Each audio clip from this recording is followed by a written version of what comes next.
Hello, everybody. This is Dr. Tagavi. Welcome to this course. We are reviewing the rubrics of the Psy 1010 General Psychology. As I said to you before, we have a lot of great topics in this course. At first, we have something like your course book, the cover of your course book. It is Psychology and Introduction, the 11th edition by Benjamin Lahey, one of the greatest books in the field of general psychology and introduction to psychology. And as you see, the ISBN format of the course book. And major topics during these 8 weeks will be introduction to psychology, foundations of psychology, and awareness, a very, very, very interesting topic, learning and cognition, developmental psychology, the self, health and adjustment, and social context. In the topic of introduction to psychology, we will talk about the psyche, science, and psychology. What is psyche? Why it is called this field of science as psychology, and definition of psychology. What's the difference between, for example, psychology and philosophy and other parts of science? What are the goals of psychology as a science? And found in the science of psychology, nature of conscious experience, behaviorism and social learning theory, psychometrics, and socioculture perspective, relationship between psychology and psychiatry, functions of the conscious mind, nature of unconscious mind, neuroscience perspective, and modern psychology. These are the several elements that we will talk about in the part of introduction to psychology. And after that, you will have a good view about the beginning and origins and the first parts of the psychology, how psychology was born and was separated from philosophy at the end of the 19th century. And the other topics is foundations of psychology. We will talk about the research method in psychology. Every part of science is beginning with research methods. You can have a research method in every part of science, for example, in management, in basic science, in applied science, and also in psychology. And in addition to the general parts of research methods, you will have a lot of specific methods for each part of science. For example, research method in psychology is different from research methods in management, or in physics, or in chemistry, or in other parts of science and other fields of science. Totally is the same, but in details, they are different. And after that, very modern and good part of psychology, biological foundation of behavior, everything begins with brain and interplay of nature and nurture. In research methods, we have basic concept of research, like definitions, conceptual definitions, operational definitions, theories and hypotheses, sampling and replication. And also after that is the same research methods, descriptive studies, formal experiments, describing and interpreting data, and research ethics. It's a very important part of research, especially with human participants, or even with non-human animals. Both parts has very special ethics in research. Biological foundation of behavior, it is nervous system, an endocrine system. We will talk about the brain, about the structure and function of nervous system, central nervous system, peripheral nervous system, autonomic nervous system, and structure and functions of brain, and neurogenesis. One of the interesting and brilliant parts of neuroscience and neurology and neuropsychology is neurogenesis. And endocrine system, it is pituitary gland, adrenal glands, gonads, thyroid gland, and pineal gland. And a very philosophical and very deep and ancient discussion is it about the nature and nurture. nature, genetic influences on behavior, and nurture, environmental influences, internal and external, and interplay. Before this time, about, for example, 30 years ago, we didn't say that interplay. We used the words versus nature versus nurture. But now we know that they are mixed together, blended together, and they have an interaction together, or they have an interplay together. So we say now interplay of nature versus nurture, nature and nurture. And sex, gender, and human diversity, genetics, and psychological theory. The next part is about awareness and level of awareness, low awareness, moderate awareness, high awareness, maximum awareness, and it is in two parts, sensation and perception, states of consciousness. In sensation and perception, as you can see in the picture, there are a lot of 5 senses and 5 receivers for the external signs, for the external stimulus. We have some perception in our brain. Perception is the meaning of sensation. And sensation, receiving sensory messages like vision, sensing light, hearing, sensing sound waves, body senses, sense of pain, very important. Pain is one of the vital signs of a human being. If you cannot sense pain, okay, it's very good. It's not very good. It should be very dangerous. And chemical senses, the flavors and the aromas of life, and perception. Perception is interpretation of sensory messages. States of consciousness. Wide awake, normal waking consciousness, sleep and dreams, conscious while asleep. Oh, I'm asleep, but I'm still conscious. Altered states of consciousness. It's a very, very, very interesting topic in modern psychology. Altered states of consciousness. And drugs and altered consciousness.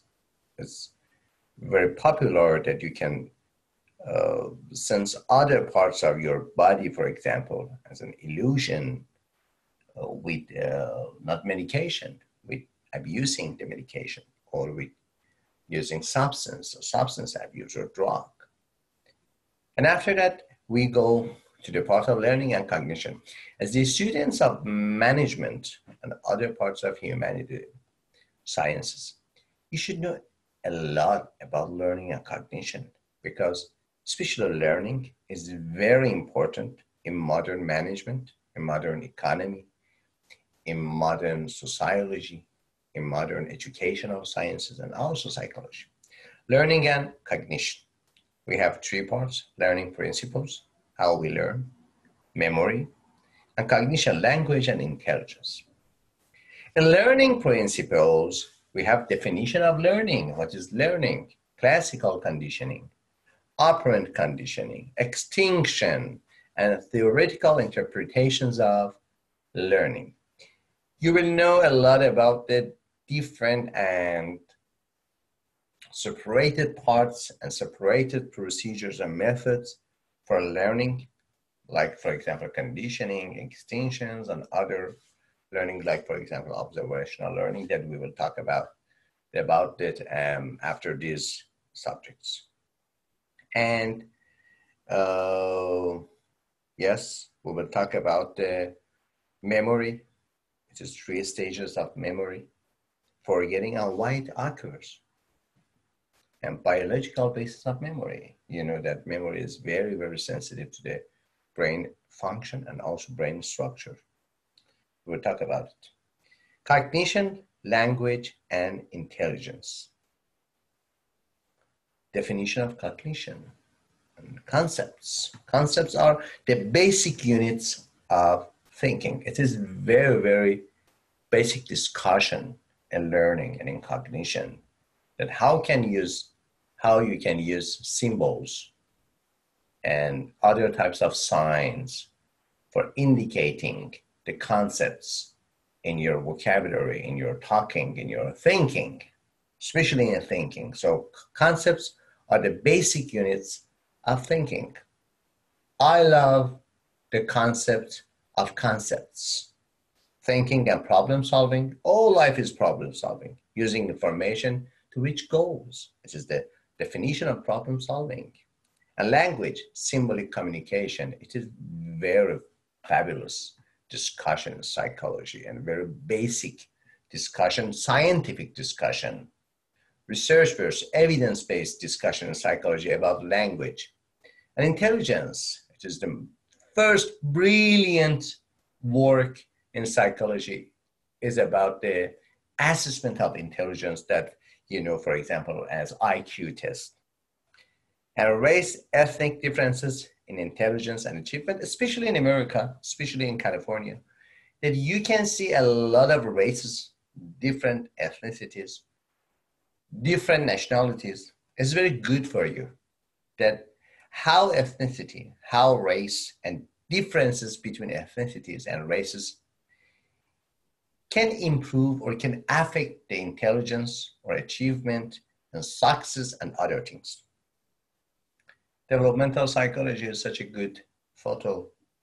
I remember my childhood, my father, my mother, and changes. Developmental psychology, it is about the changes, lifespan.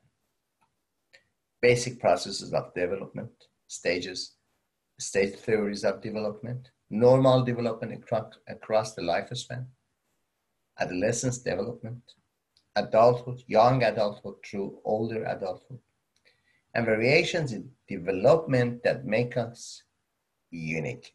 Everybody is unique.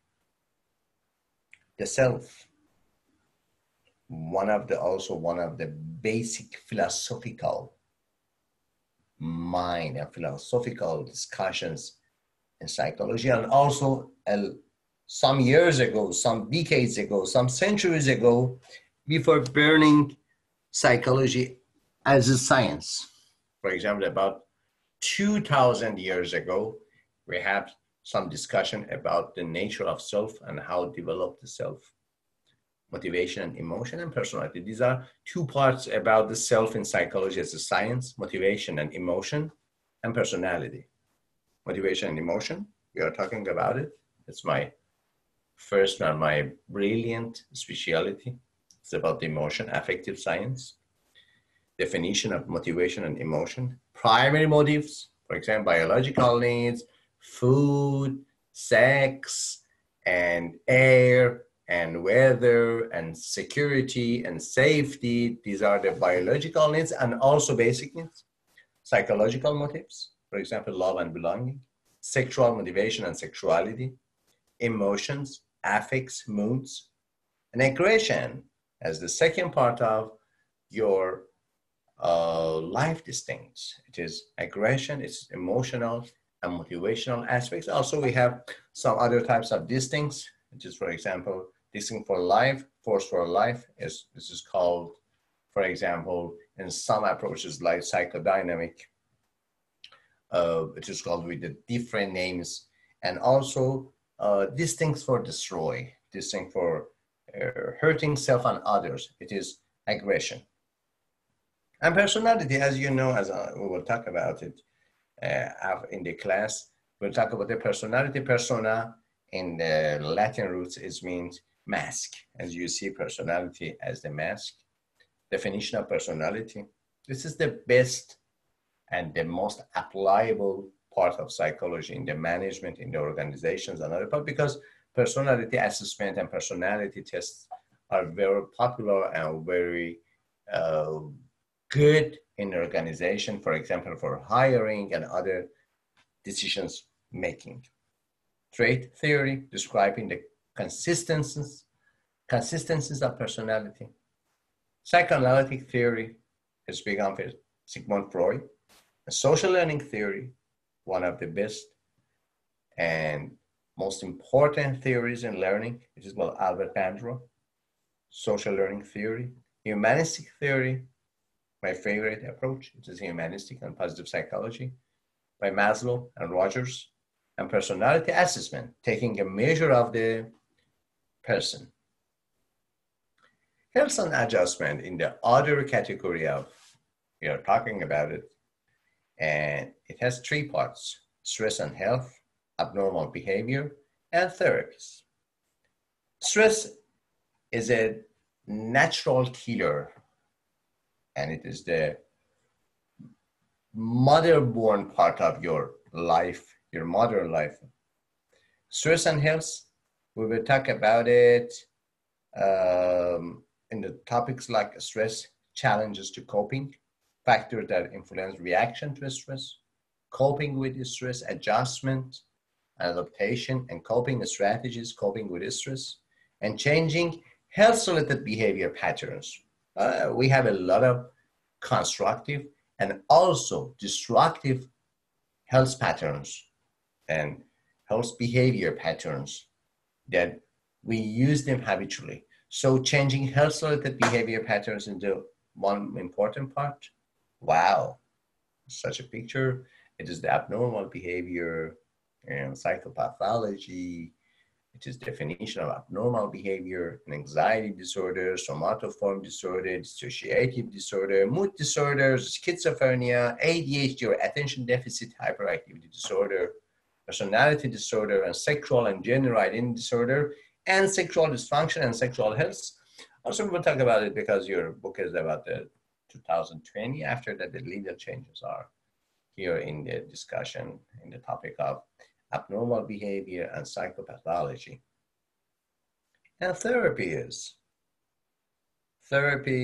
definition of psychotherapy, ethical standards for psychotherapy, psychoanalysis, humanistic psychotherapy, cognitive behavior therapy, group and family therapy, and medical therapies, for example, medication or regular exercise, biological therapies or medical therapies. And the last part of your book, and the rubric is about the social context, social psychology and applied psychology. Social psychology is one of the most modern part of psychology and very important and very enjoyable. Studying social psychology is very enjoyable. It is very, very helpful. And it will help you to have a good attitude and deep analysis about the social behaviors in your ethnicity, in your community, in your society, and other parts of social learning and social living. Social psychology, as you see, a lot of people have a lot of minds in their brain and interact together with the minds they have. Definition of social psychology: groups and social influence, attitudes and persuasion, process of person perception, interpersonal attraction, friendship, and love. It is all about the little part of social psychology. And applied psychology. The last part of your book is about applied psychology. We'll talk about the applied fields of psychology. What is the definition of applied psychology? And environmental psychology and sustainability. Environmental, the part of the behavior that affect environment, and also in contrast, it's a mutual interaction. Environment on your behavior and mental processes, and your behavior and mental processes on the environment of your living. And psychology on work, organizational and industrial psychology, psychology on law, which is forensic psychology, and psychology and education, it is a school psychology, learning psychology, educational psychology.